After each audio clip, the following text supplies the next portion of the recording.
Mungesa e hapësirave publike është sidomos në lagjet periferike. Për shembull, të lagjet që po zhvillohen, ku ndërtimi ende vazhdon, problemi bëhet edhe më i madh sepse shfrytëzimi i ndërtesave të banimit është gati në secilën banesë, secilën ndërtesë, kurse hapësirat publike radhë herë ka përkushtim për me e ndërtu edhe me e përgatit për me shfrytëzu banorët ata që jetojnë përreth. Mendoj se adresimi i trafikut ose menaxhimi i mobilitetit urban është një prej kushteve.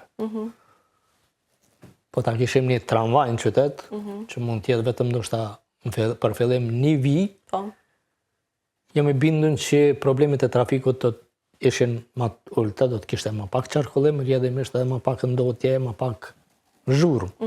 Domethënë që automatikisht e përmirëson. Mendohet për më shumë parkim, po jo në qendër. Kështu e kemi afër një parkim në Tokësor dhe ai nuk shfrytëzohet si duhet. E kemi parkimin atje te qendra e rinisë, edhe atje nuk shfrytëzohet 100%.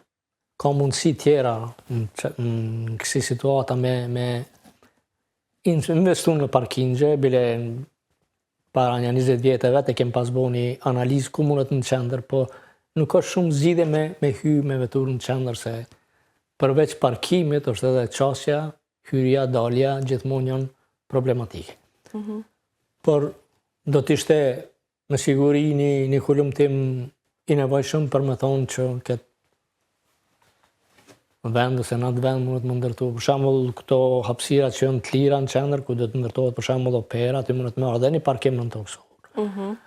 Mes pallatit Shtypit edhe asaj pjesës ku është në LB Banka, që është një hapësinë ku do të ndërtohet, ose ku pallati Shtypit do të shndrohet në Muzeun e Arteve Bashkëkohore, domethënë është një hapësinë ku përsëri mund të ndërtohet një parkim në Tokësor.